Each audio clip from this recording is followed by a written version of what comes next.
Sobat, kandang kosong semua sobat. Kosong, kosong, kosong, juga kosong. Halo sobat, kemana ayam-ayam saya? Semua kandang saya kosong, tentu saja laku terjual. Nah, saya hari ini akan bahas tentang bagaimana caranya jual ayam hasil ternak kita agar tidak rugi. Jangan kemana-mana, kita intro dulu.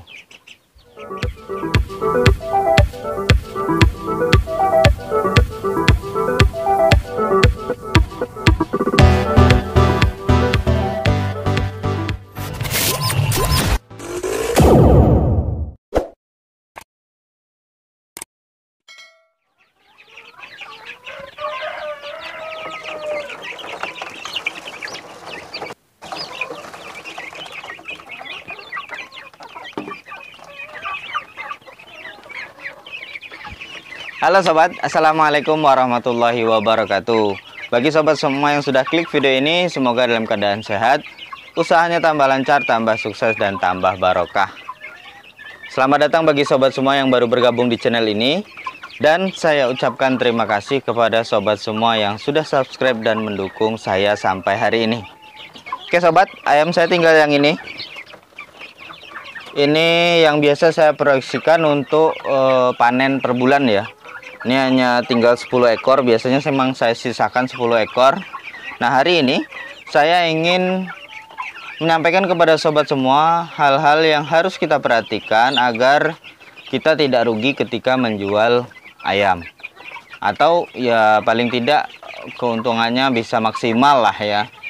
Jangan sampai sebenarnya kita bisa memaksimalkan keuntungan ketika jual ayam, tapi malah akhirnya jadi rugi, bukan jadi untung. Nah, ini harus kita pelajari. Percuma kita punya ayam yang sehat-sehat, percuma kita punya ayam yang bagus, yang baik, pemeliharaannya baik, tetapi kita tidak bisa menjual hasil ternak kita. Nah, itu sangat merugikan bagi kita, apalagi bagi peternak ya.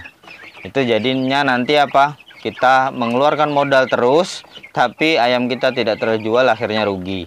Nah, salah satu penyebab kegagalan juga adalah kita tidak siapkan pasar. Oke, paling tidak ada dua hal yang menurut saya penting ya di dalam kita itu menjual hasil ternak. Yang pertama adalah kemana hasil ternak kita ini kita jual, baik itu pedaging, DOC, telur, maupun anak ayam yang usia ya seperti ini kan usia 1 bulan ya.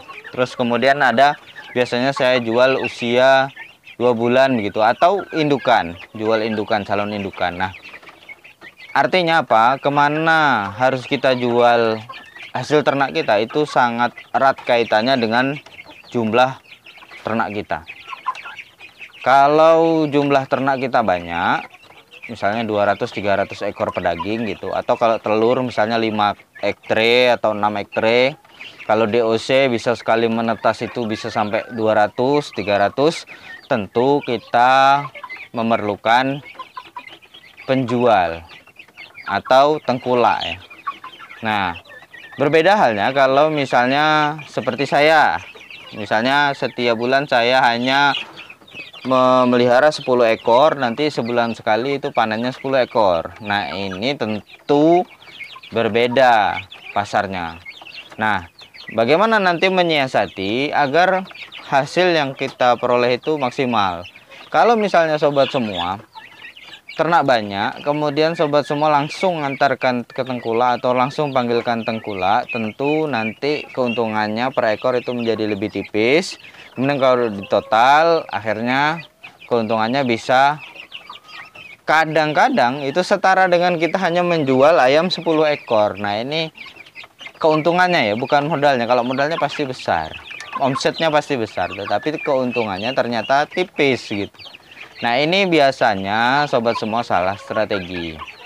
Oke, kalau ternak sobat semua banyak, itu paling tidak sobat semua jangan mengandalkan tengkulak. Kenapa? Kalau mengandalkan tengkulak, pasti mereka akan menjual lagi biasanya ke penjual, bukan ke end user. Nah, saran saya yang pertama adalah Kalau sobat semua beternak dalam skala besar, juallah kepada penjual yang ada di pasar. Bagaimana caranya? Sobat semua datang ke pasar, kemudian tanya kepada penjual-penjual yang ada di pasar itu, mau tidak mengambil ayam kita rutin.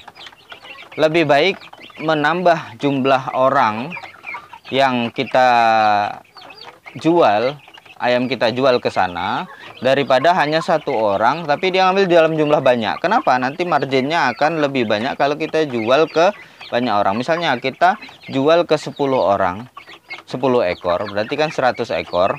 Itu biasanya 10 ekor itu harganya bisa jadi lebih tinggi. Gitu.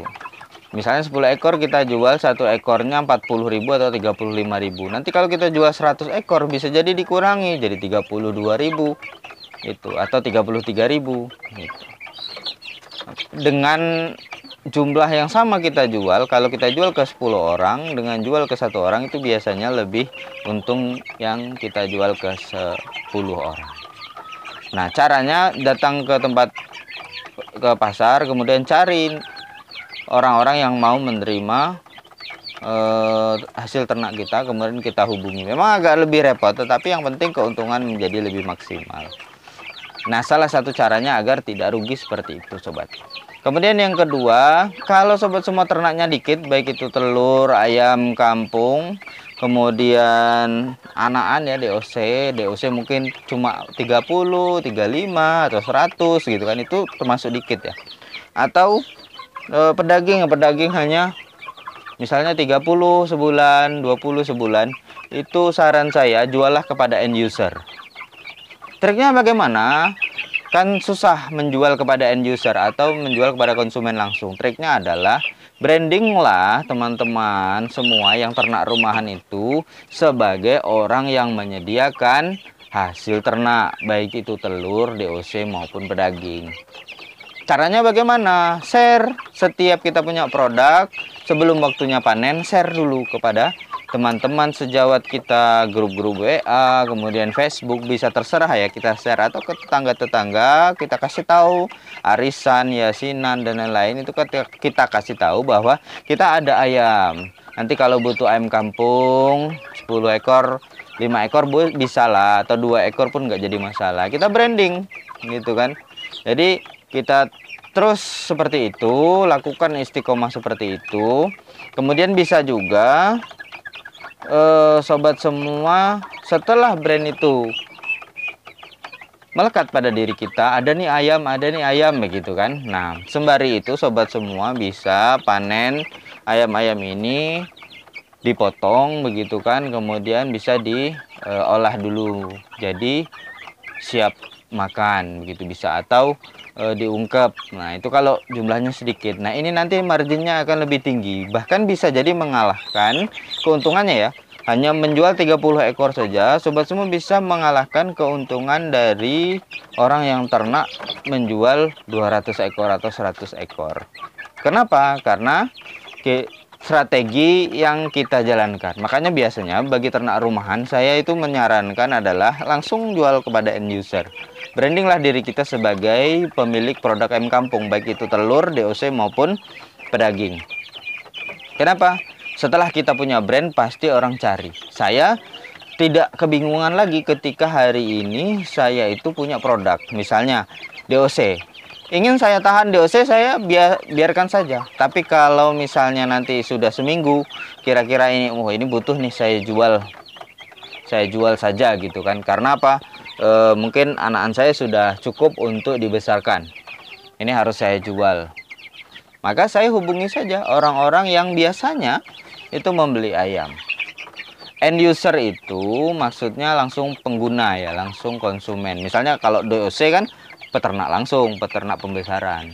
Kalau telur bisa tukang jamu. Kalau pedaging ya rumahan misalnya yang alergi dengan ayam broiler, bisa seperti itu. Begitu sobat ya. Jadi sobat semua harus punya trik itu. Jadi walaupun ternaknya sedikit, rumahan, tapi kalau kita langsung pasarkan kepada konsumen atau end user, dan kita sudah punya branding sebagai salah satu penyedia hasil ternak, misalnya kayak ayam kampung, telur ayam kampung, dan lain-lain, itu insya Allah pasarnya akan tetap tersedia. Jadi berapapun yang kita pelihara, walaupun tidak jumlah besar, 30 itu habis saja. Terima kasih sudah menonton. Semoga bermanfaat. Kita belajar bersama. Wassalamualaikum warahmatullahi wabarakatuh.